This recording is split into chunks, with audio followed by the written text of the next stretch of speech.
Okay, good afternoon, everybody. My name is Sofie de Broe, Scientific Director, CBDS, Center for Big Data Statistics. I have the pleasure to introduce three speakers for the first session. The first speaker is Laust Mortensen, Innovation During a Pandemic, Official Statistics in the Time of Covid-19. I suggest 15 minutes, like Dolores clearly stated, and maximum 5 minutes for questions.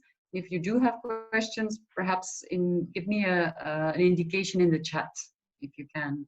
So I suggest we go to the first speaker, and then I'll introduce the next after that. Laust? Can you? Yeah.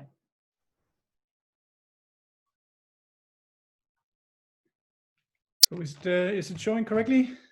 Yeah. That's great. Thanks for the opportunity to say something. We live in very exciting times, and I have some experiences, I guess, that I want to share with you. So I am a part of the staff at Statistics Denmark, which is the Danish Census Bureau, if you may.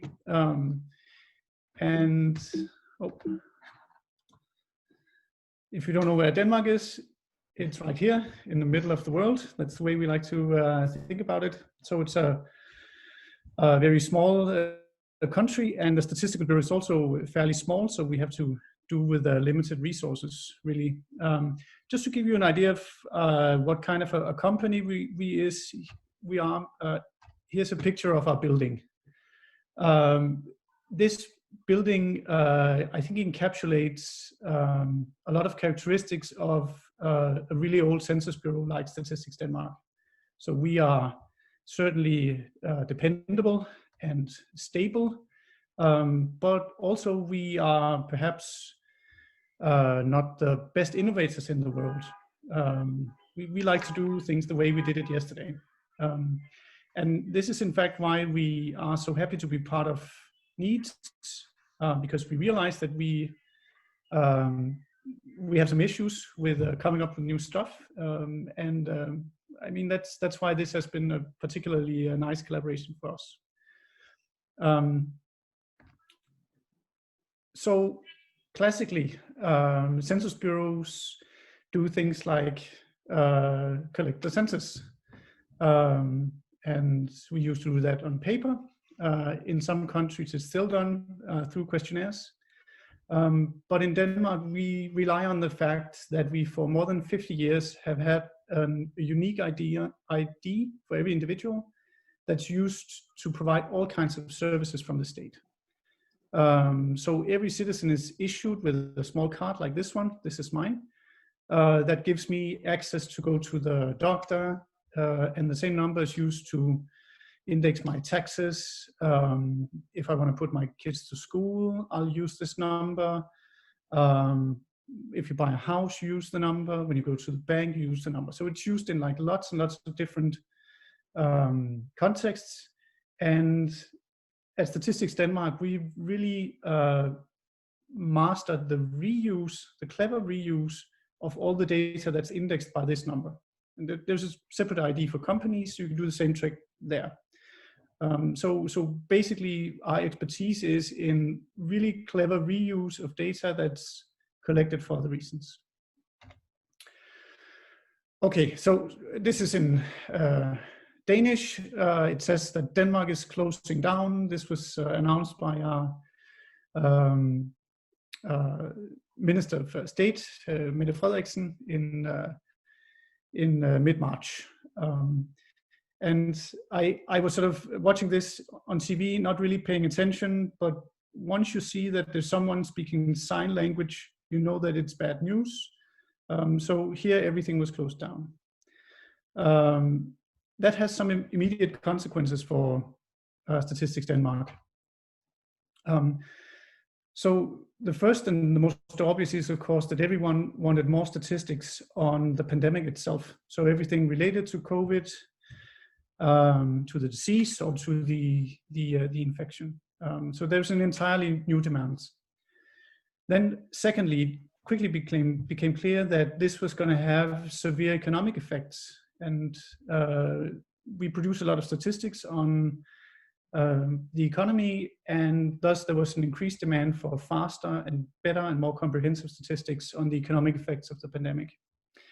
And then the third thing that happened was that some of our administrative data streams were in fact interrupted by the crisis.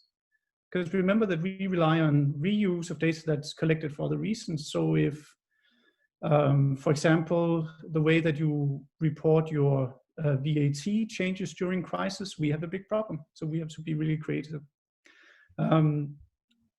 I tend to think of this as sort of pipelines.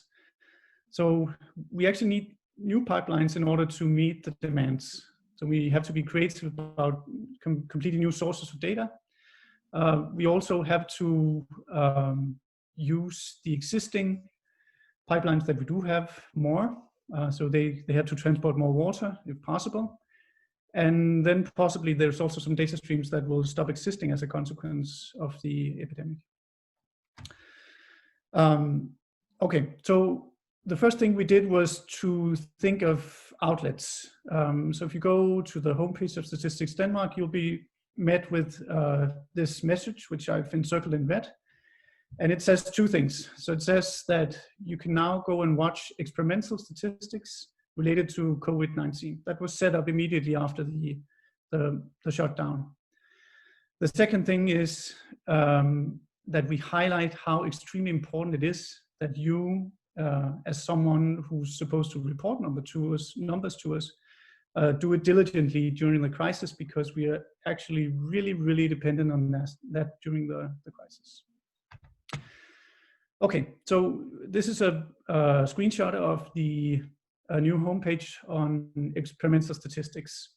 And it now contains a multitude of different statistics. And I want to give you a couple of examples of things that we've come up with, specifically during COVID. So the first thing we did was actually rather simple. So we said we have mortality data, we release it every year. But maybe in this situation, it would be nice to have something that updated much faster.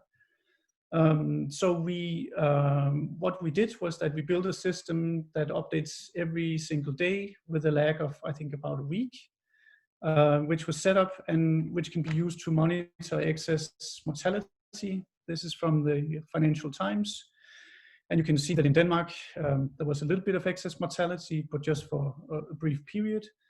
Whereas in other countries, it looks very different. And this is directly based on the numbers that we produced. So one other thing we did was to use what's known as smartmeter data. So then in Denmark, it's now mandatory to have an apparatus like this installed if you are a consumer of electricity. It measures your electricity consumption every 15 minutes. And it automatically transmits your consumption back to a central hub where we can read it. The fundamental idea here is, of course, to use this for like smart grid and better pricing, but it can actually also be used for statistics. And so we've done that in a couple of ways. So one is, of course, that every single metering point is connected to someone who picks up the bill. And so based on the information on who pays the bills, you can guess what the use is of the electricity used at the metering point. So here we've split up all the metering points for companies based on what type of a company it is. And you can see that this is in Danish, but you can see that some types of companies are much harder hit than others. So hotels and restaurants, of course, are much harder hit than, say, retail. So that's one type of use. Another thing that has happened during the pandemic is that everyone tends to stay at home. if you stay at home, your electricity consumption at home is going to change. So the graph here shows you the median consumption around the clock on weekdays and in the weekend for households. And so what you can see is that the weekend consumption looks pretty much the same. The different colors are different weeks. But if you look at the weekday consumption, you'll notice something. So the consumption during office hours is much higher now than what it used to be, actually to the point that weekdays have started to look a lot like weekends. And that's because a lot of people, myself included, are now working from home. It turns out that you can break down these types of statistics even more. So here we've used some fancy methods to break it into different components. And then you can track how those different components evolve as a function of time as the lockdown is eased. So you can see that a lot of things are happening after the lockdown. And if I had shown you the updated data, you can see that we're now getting back to a more normal pattern, but still with some differences, particularly in daytime use, but also in use during nighttime. So some people, and I think I will include myself in that group, are actually staying up much later than before the lockdown. Okay, so the final example that I've brought with me here is a project done together with the State Serum Institute and the Technical University of Denmark, where we use cell phone data to track movement. This is something that we at Statistics Denmark have been wanting to do for a long time, but it has been very hard to get our hands on the data. We've now been allowed to collect the data because it's of great use in order to set up the epidemiological models that's used by the State Serum Institute, which monitors the spread of COVID. Basically what we get is how much a cell phone is moving during the day. And it's broken down into small geographical areas. And then for every network operator, we get an indication of whether or not a cell phone has moved from one small area to another during certain windows. And then on the basis of that, we can calculate how much people travel within municipalities and how much they travel between municipalities. So the top figure shows you how it looks within municipalities, and you can clearly see that after the lockdown, that's the first red bar, you see a drop in activity. Then in Easter, you see a big spike, and it kind of looks like we're returning to normal. If you look at travel between municipalities, that's still a bit lower. If you then break that up by geographical regions in Denmark, you get a similar picture, but a much larger effect for the capital region of Copenhagen. And I think the reason is that it was very hard hit during the epidemic, and people tend to rely a lot on public transportation, which I think most people will consider unsafe, and they'll try to stay at home. Okay, so some conclusions and future directions. So never spoil a good crisis. This has really been a nice opportunity to try something new. It turns out that there's lots of room for national and international collaboration on this between academia and organizations like mine. It's really been a very positive experience. The other thing that's also clear to me is that we really lack good models for sharing access to data.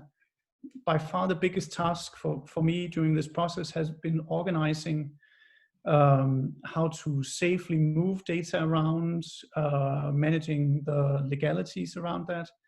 And that has taken a lot of work. And it seems to me that we as data scientists should really try in due time to create a better infrastructure in which to share this this type of data.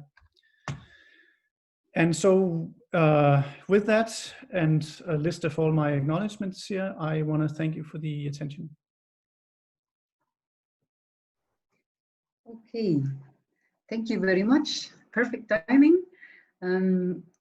I have one question in the chat. Let me just quickly look.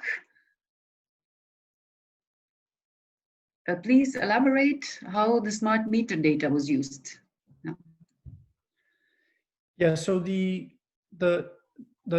smart meter was used in a couple of different ways. So the thing I showed on companies is actually fairly simple. We just aggregate over the data that comes in, and then we have weekly aggregates of how much electricity is used. So that's fairly simple. So even though this is massive data sets, it's just a matter of chugging through the data in order to produce results. Now for the households, it's somewhat more complicated, and that's because there is a lot of noise in the data, and we're really interested in what happens like around the clock. So a lot of the initial analysis was done on a small data set of hand-picked households that we sort of used as a test case in order to find a method that could handle an enormous amount of data that was pretty noisy.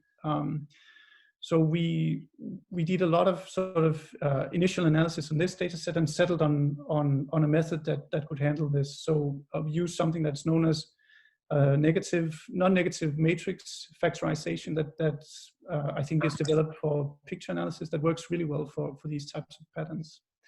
And if you want some further details on this, I'm very happy to share a working paper with you.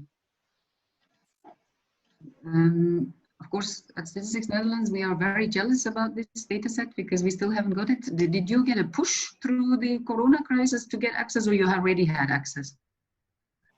So for the smart meter data, the telephone data we only got because of Corona, and we only have it during COVID. For the smart meter data, we had it before, but we had to jump through some loops to get it faster, because people are really asking for something that can, I mean, nobody wants to wait 3 months in the middle of an epidemic because everything's going to be old by then. So we sort of set up a small task force in order to expedite the shipment of data so that we can work on it. And I think the reason that we were able to do that was that we had already done smaller projects with the companies in advance. So the data scientists at the companies knew us. So they were not suspicious sort of how we did business or what we wanted to do with the data. That made it much easier for them to go to their corporate lawyers and say, look, we have these people who want to do this and this. We like them and we trust them. Can we set up something? And I think that's the way to go. Yes, it was a real enabler. Thank you so much. I don't see any other questions in the chat. And I think it doesn't matter if we're a little bit saving time here for the rest of the talk. So thank you very much, Laust. And we're going to the next speaker, which is Iria, Enrique Regueira. She's from the Regional Official Statistics, from the Institute of Statistics and Cartography of Andalusia. And she will talk about regional official statistics in COVID-19 times. Iria, can you unmute? Hello, I'll share the screen. Is it okay? Yeah. Well, thanks for giving me the opportunity to participate. I'm a bit intimidated after Laust's presentation because we all want to have that type of data to work with. But let me first briefly introduce myself. As Sofie mentioned, I'm Enrique, Head of Research and Methodology in the Institute of Statistics and Cartography of Andalusia. IECA is the regional office for cartography and statistics in Andalusia region, meaning that our main task and goal is to produce useful data and for regional and local administrations and citizens. Regional official statistics are usually required to provide relevant information for local infrastructure planning, education services, health centers, and so on. So, in brief, useful information for events and phenomena across the region. I guess most of you are familiar with Spain and Andalusia, but nevertheless, let me locate myself in a more statistical and geographical manner. Let me give you some facts about Andalusia region. It is located at the very south of Spain and continental Europe. Nowadays, it accounts for around 8.4 million inhabitants, a similar size to other European countries such as Austria. And in terms of territorial extension, it covers more than 87,000 square kilometers. Again, roughly similar to Austria or Portugal. I could mention the population density, but after what we see about population concentration and how settlements are distributed across the territory, I will skip this fact and mention it afterwards. This short introduction, just to show you that our institution is facing the usual problems and challenges statistical offices faced, so highly detailed and disaggregated demand for data for decision making. Official statistics usually answer this question, usually in this tough landscape of data scarcity, where the data was a rare commodity and efforts had to concentrate in survey and random census. Nevertheless, the scenery changed radically. We are now, from last year's, living a data tsunami where efforts are invested in selling through the data, granular data, and extract various information from massive sources that we all hope will be available for official statistics, because some of them are still very difficult to put our hands on.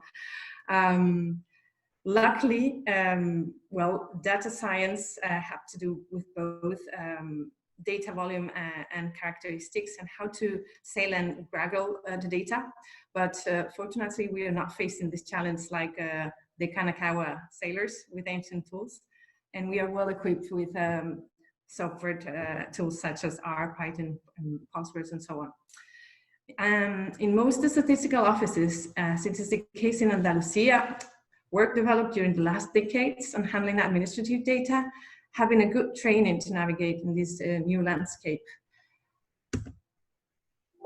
And well, in the case of IECA, admin data have been around for a long time already. Laust said that they are really into it after a long, long time. Well, for us, the intensive and wide use in Andalusia is quite recent. Survey data has been the predominant official source, which is usually conformed by very little data from individuals and company in a structured way, from a design study that in the case in Andalusia, survey samples achieved 10,000 individuals. But for the last decades, IECA has been using intensively data coming from administrative registers and processes. And this large amount of data handled by public institutions that may not respond exactly to big data definition, it is still a good starting point. And in terms of data characteristics, it's usually unstructured data, it's very granular data, it's not intended for statistical purposes. So let's say it's opportunistic data and big enough to require standard data science tools. For instance, let me give you some facts about the administrative data we usually use. We have, for instance, data from the continuous sample of labor histories that accounts for more than 25 million observations. We also work hard with cadastre records. This comes natural for us once we have become Cartography and Statistics Institute. It accounts for around 12 million building elements, and it's associated alphanumeric and special information. So all this information already give a lot of highly valuable information for planning and decision making in regional and local authorities in normal times. Not only shortening the deadlines for common statistical production, but only enabling analysis which are quite different from the ones we get from surveys, such as longitudinal analysis for demography and labor markets, but also because it provides data that is closer to reality. At the beginning of the presentation, I didn't mention population density. Well, population density is quite different if you have detailed data to study it. This is the map showing that georeferenced population coming from administrative data, and there we can see that only 3.6% of the territory is inhabited. So quite underestimates that concentration of population. And actually population location and its characteristics is determinant, it's crucial to provide proper public services. That's why we provide this type of information. So a georeferenced population on a grid cell. This data is actually used to estimate potential demand for public schools, public health impact assessment in industrial projects, or urban planning and accessibility to infrastructures. Those are some examples of how it is used. So for public school demand, accessibility, and on the right part of the screen, you see the different case studies for the air quality, where we model how the wind flows and where the population is settled. In March 14th, reality and information needs switched dramatically. Since day one of alert status and country lockdown order, all administrations, not only regional ones, work remotely from home as Laust to assist through this situation. And in our institution, we redirected all our statistical production, traditional and modern statistics, and also experimental statistics, toward the new reality and information needs. This initially resulted in a specific topic in our site covering all relevant information to COVID-19 situation. So experimental statistics, official statistics, health indicators, living conditions, labor and economic impacts, coming from our current statistical activities, but worked or treated in a different way to try to offer relevant information for this situation. For the health data, we collaborated with the public health team and offered them our infrastructure to release the data. So we assisted them in the process to create a daily report with graphs and maps, as well as to offer the data to download it from our websites.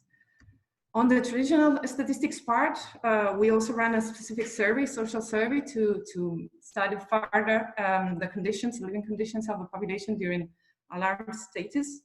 And on the experimental statistics side, the crisis have put under stress our capacities and skill, and we have leveraged the expertise acquired in medium-sized data handling, mainly on geo-referenced population and cadastral information.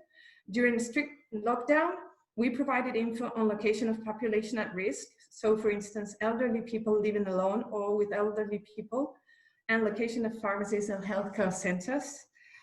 We also provided information once the open air activities were allowed from a 1 kilometer buffer. We estimated residential population density in public open areas in order to identify potential deficit for open air space for this walk allowed.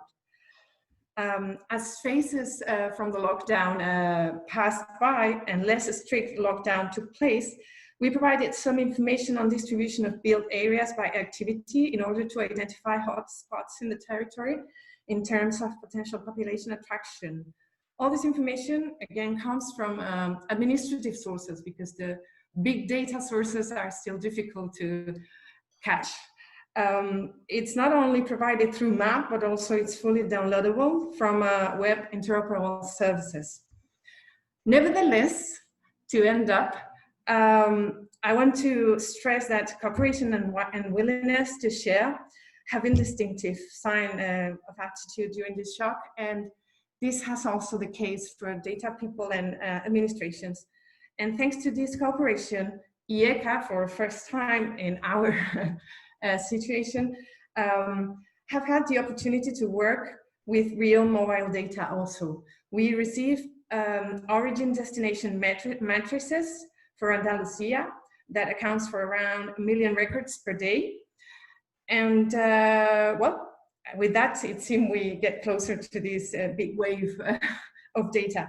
The Ministry of Transport and the Ministry of Finance of Spain share this data with regional institutions.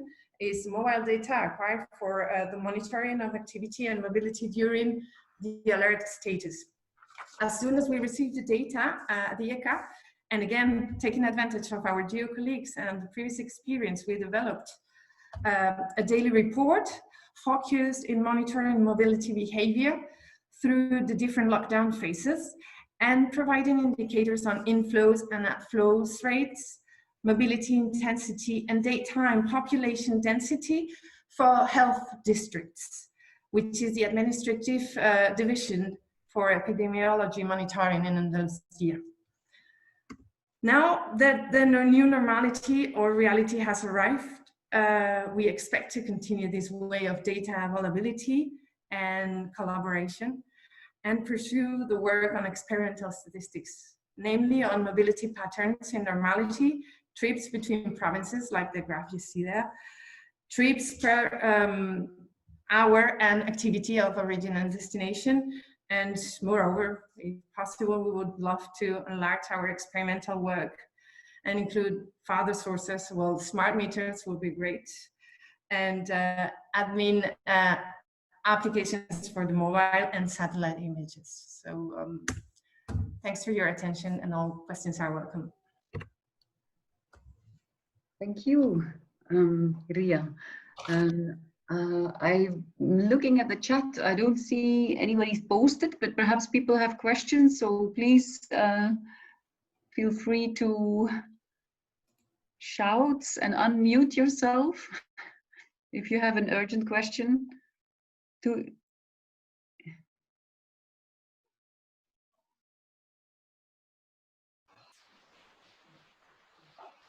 I have a question. Elias Olivares, yes, you can raise your question.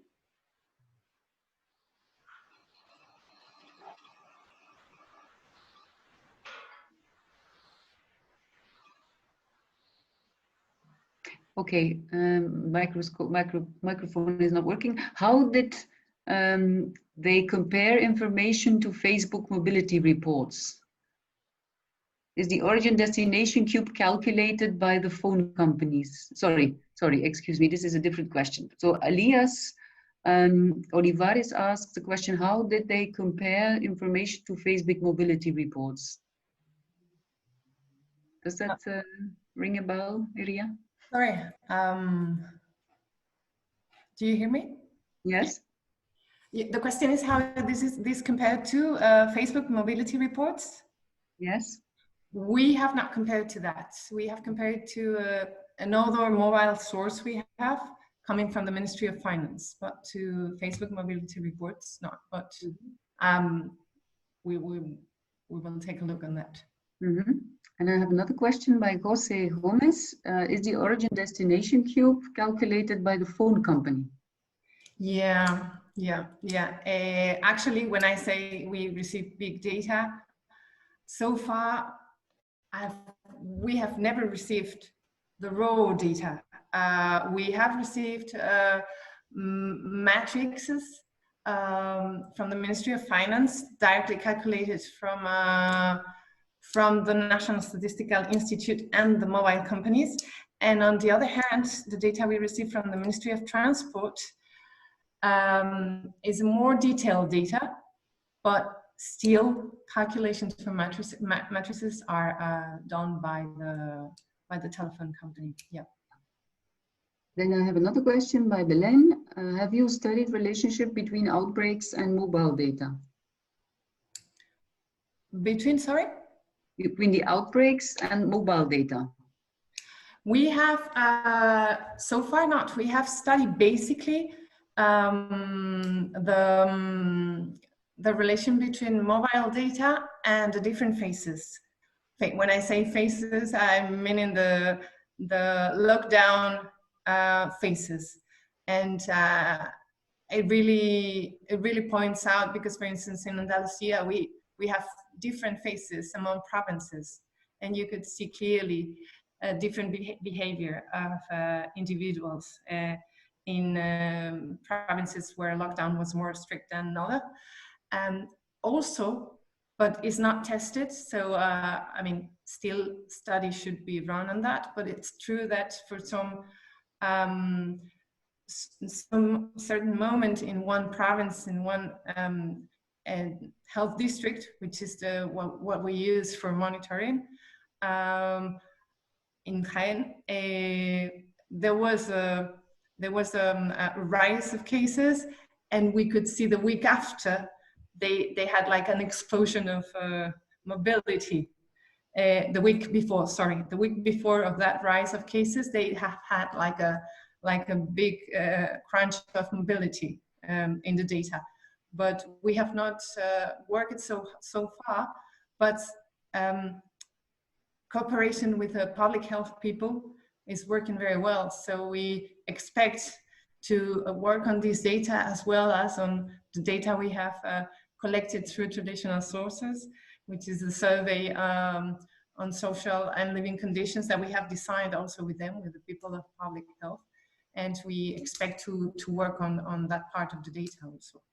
At the moment, we are using that data mainly for economic purposes in terms of following the activity, and also to see if people are behaving accordingly to the phase they are in. Hello. Yeah. Am I audible? Mm-hmm. Thank you for this. It's a very nice presentation. So let me clarify only one point, that is, you are getting the data in a huge amount. So under within this availability of this huge amount of data, how do you clean the data? That means, how did you do the data pre-processing? Sorry, could you repeat the question? My question is, how did you do the data pre-processing of the huge amount of data? How do I use that big amount of data you mentioned? How did you pre-process or clean the data? Process? Pre-process. How do I reprocess data? Yes. Pre-process. By reprocess, you mean how do I treat and handle the data? Before analysis, the data should be cleaned, pre-processed. So how did you do these things?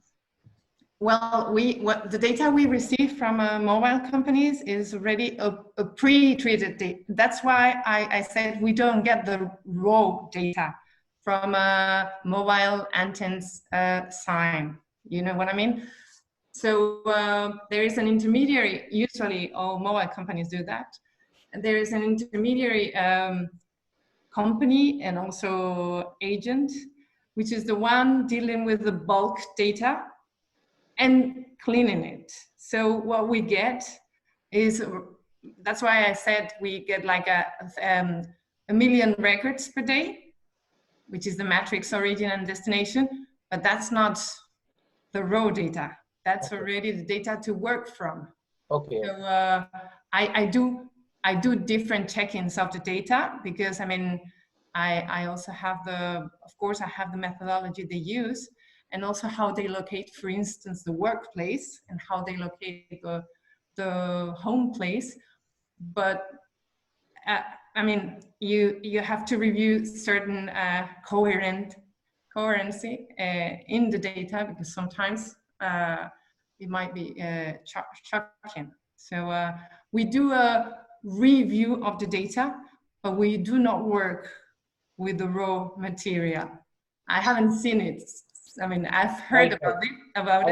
I understand that actually you have got the pre-processed data you have got, and subsequently you have analyzed. You have not used any raw data or no. this one. Okay, I think we will move to the next speaker. If there are any further questions, you may address them to one another via email. I suggest I introduce you to speaker number 3. This is Jonas Klingwort from the University of Duisburg-Essen, and he will tell you about critical limitations of digital epidemiology, why COVID-19 apps are useless. Yeah, thanks. I think the previous speaker has to stop sharing the screen, otherwise I can't share my screen. Mm-hmm. Okay, thanks.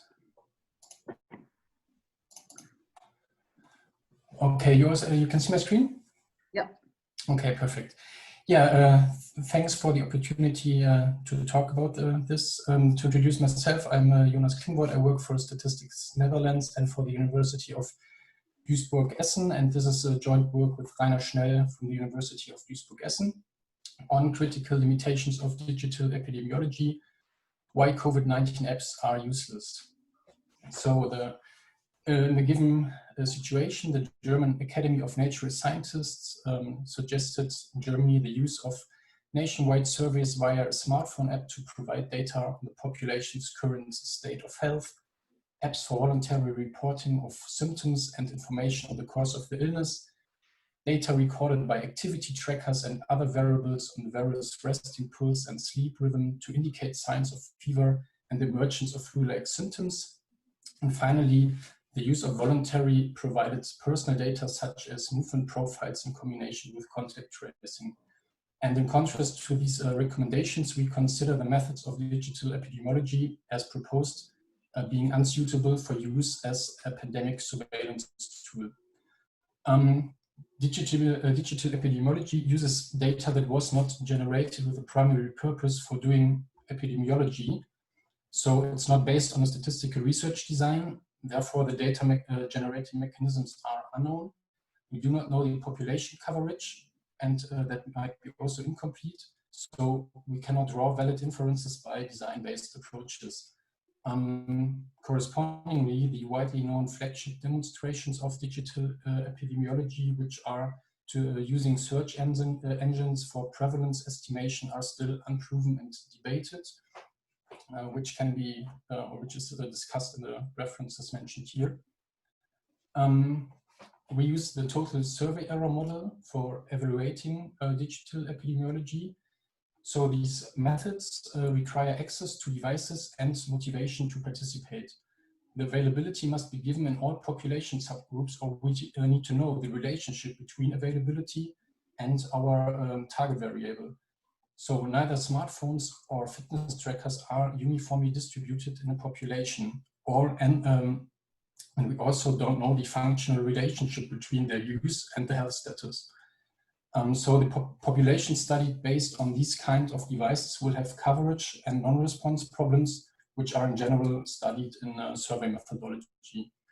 For our the theoretical framework for our argumentation will be the bias model of Bethlehem and Biffig-Nundy, which initially was developed to explain bias in non-probability surveys. And we consider the subgroups owning and using smartphone and fitness trackers as the non-probability sample. So the model allows the estimation of the expected difference between a population mean, bar y, and the mean of a probability sample denoted by the subscript little ns. The model assumes that every person has a response propensity O, and this, the response propensity has an overall mean bar rho and a standard deviation of S rho. Then the correlation coefficient between Y and rho and the standard deviation of Y, that's included in that bias model. This bias, so the difference between the two means, depends on three quantities. So first, the correlation between response propensity and our target variable, the variance of the response propensity, and the variance of our target variable. This difference will be small, or the bias will be small, when the participation rate in the non-probability sample is high, or the correlation between Y and rho is small, or if the standard deviation is small. By looking at Germany and why we have limitations of digital epidemiology using smartphones, we have a smartphone penetration rate in Germany of about 82%. The smartphone ownership is related to age and socioeconomic status.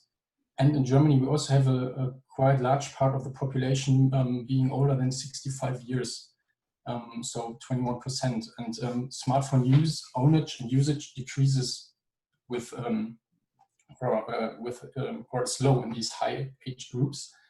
But also younger children do not own smartphones. As you can see, the very young ones from 6 to 7, about the half, only use a smartphone. And with the age of 11, we have 80%. With regard to fitness trackers, 29% of the population uses fitness trackers and 36, so a bit more, smartwatches. The majority, so 59% of people older than 60 years are not interested in these devices, and even though they own it, so 6% own the device, but they do not use it. And currently there's a lack of validation studies and only sparse empirical evidence on the use of these digital health apps.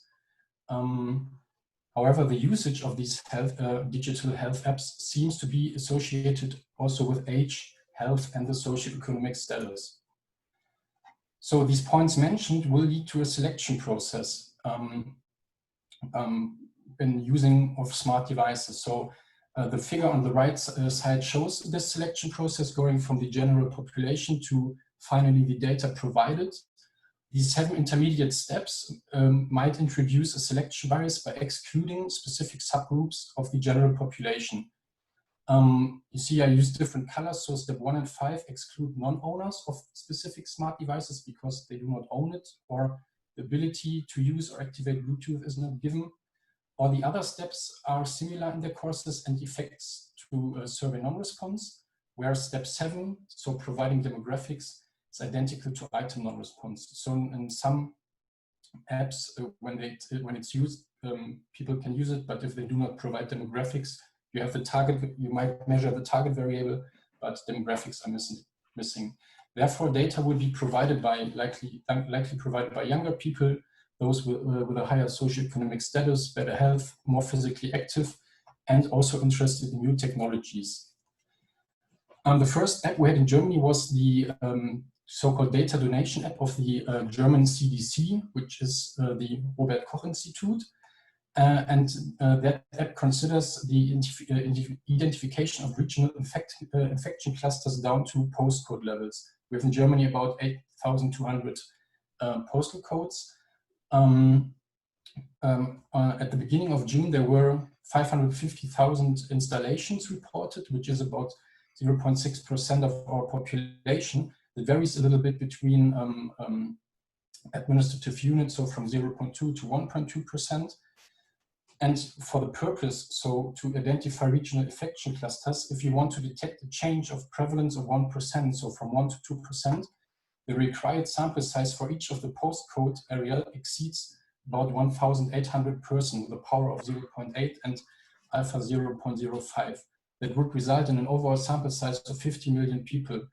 That's not likely to be realized in practice. So further, this data donation app suffers from unproven sensitivity and specificity, sample selection bias, and insufficient statistical power. So from a statistical point of view, it's hard to see any epidemiological use of this app. And also, it seems that a phase is reached where there is, as you can see in the footnote, only within 1 month, only 6,000 more devices installed the app, which is a quite small number. The other type of apps are the for automatic contact tracing. The most widely proposed kind use Bluetooth signals to track encounters with people who are later diagnosed as infected. The accuracy of such automatic contact tracing apps suffers from Bluetooth-based measurement errors. So signal strength, signal direction, and the impact of physical environment features will have an impact on the accuracy of the measurement. Therefore, false positives alarms and false negatives alarms are likely. for Germany. So the abbreviation SAP. SAP is a company which developed the German contact, or was involved in the development of the German contact tracing app. They admitted a 20% error rate, which is quite high. Further, the deliberately misuse might generate false positives or false negatives, especially subpopulations with a higher prevalence of undetected infections will have lower coverage rates by the apps. So older people, children, and persons without smartphone due to lower income. So to be useful beyond individual cases of preventing infections, a high rate of adoption within a population is required. So in Germany, we now have the app for about 2 weeks. So far, there are about 14 million downloads, which is about 17% of our population. In Iceland, it was shown that with an adoption rate of 40%, no epidemiological use was, or this app showed no epidemiological use with an adoption rate of 14%. So for Germany, that would mean if we go 1% higher to probably get epidemiological use, 34 million people at least would need to download the app. For the Australian tracing app, which is, I think, in the field 1 month longer or a bit more, so far there was only one person identified with this app after 1 month of usage. In Singapore, which also had a kind of high adoption rate, the tracing app did not allow the monitoring, contact chains were not traceable, and also the number of infection increased again, despite the app. So such apps might prevent some individual infections, but they are neither a panacea or an epidemiological research tool. So what could be alternatives? First, Hella suggested to use health insurance data to monitor and analyze the pandemic. So the health insurances receive data on inpatient treatments with COVID-19 within a few days.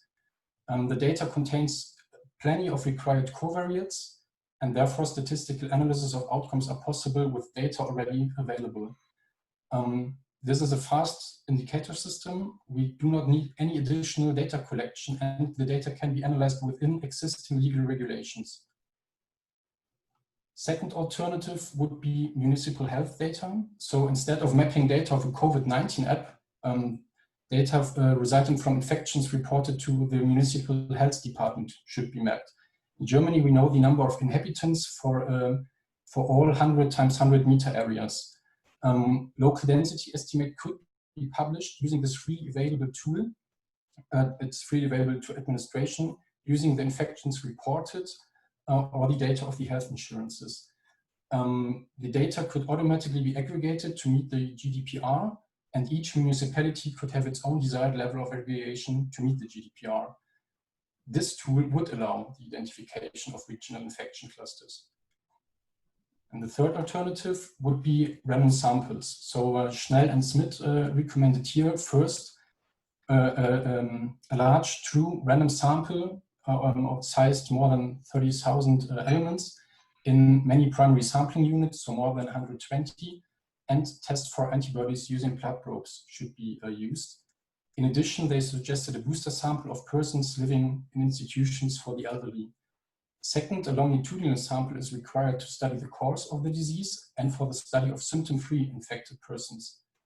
Third, a randomly selected postmortem sample is needed to estimate the proportion of infected person among the deceased and to determine the cause of death. And fourth, a small sample should be randomly selected from the population to describe changes in attitudes and reported behavior due to COVID-19. For Germany, we only have surveys of type 4 in the field. So 1, 2, and 3 are not in the field in Germany. So to conclude, the proposed use of smartphone apps to monitor the spread of COVID-19 have statistical and methodological limitations. The use of smart devices suffer from undercoverage and non-response, and those are rarely addressed by proponents of digital epidemiology. The sensitivity and specificity of the suggested apps are unknown and undiscussed. And so far, there are no promising results from implemented apps anywhere. So for COVID-19 surveillance, we recommend that instead of digital epidemiology, available administrative data and true random samples should be used. Thank you very much. Thank you, Jonas. Very interesting. I have a question from Hvas Nelissen. Yes, you can take the word, Hvas. Okay, cool. So thanks for the presentation. It was very interesting to hear your thoughts on contact tracing apps. You're suggesting to use data from health insurance companies. However, this also includes health data and might be very sensitive data. So I was wondering what your thoughts are on the fact that maybe the same privacy issues might arise when using that kind of data as when they arise with the contact tracing apps. Okay, I think the issues might be different depending on how they transfer the health insurance data to the institutes analyzing the data. While yeah, I think most of us have been aware of the discussions on the security of the apps, and where also depending of if it's a decentralized or centralized implementation, also heavily has an impact on the potential lacks of security. I think it's hard to say this one is more secure or unsecure, but in general, I would say that the way transferring data over secure accesses during institutes should be more safe, or being more safe than with these apps. But yeah. Okay, thank you for your answer. You're welcome. Any further questions?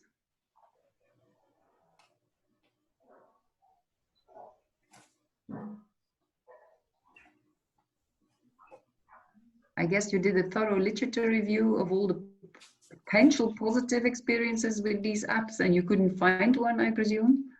Yeah, I spent really hours and hours on finding positive results. But so it was not that I was only searching to find critique or something.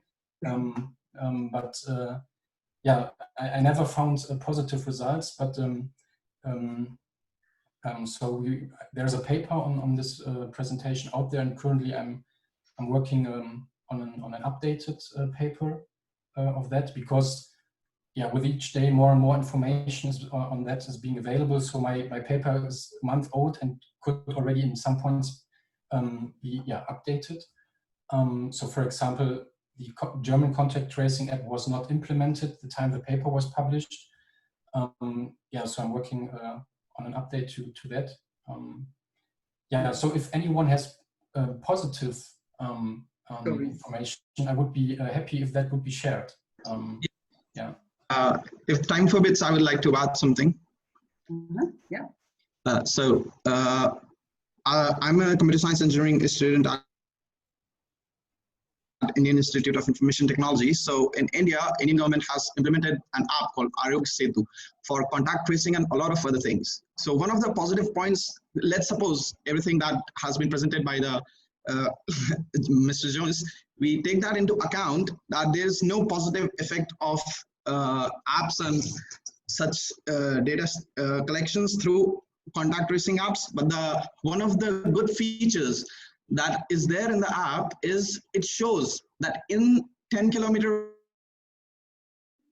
radius, in 100-kilometer radius, or even in 100-meter radius, how many positive COVID patients are there. So it has helped users to know that whether they are in a higher risk of getting infected or they are at a lower risk of getting infected, or how many COVID positive patients are there in their region.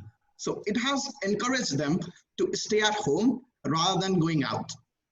So I think that's a huge positive aspect of tracing the people and mapping them on according to the geological data, and then letting users know that whether you are safe or not. Yeah, good point, and thank you for the positive note. I think you want to react, Jonas? I just said thanks to the person with the comment. Sorry. Okay, let's hope that the reviewing process also is very quick, that your paper is not out of date too much. Okay, thanks very much. I suggest this session is closed now and we can have a little break. Dolores? Yes, so we have a break of 5 minutes. Yeah.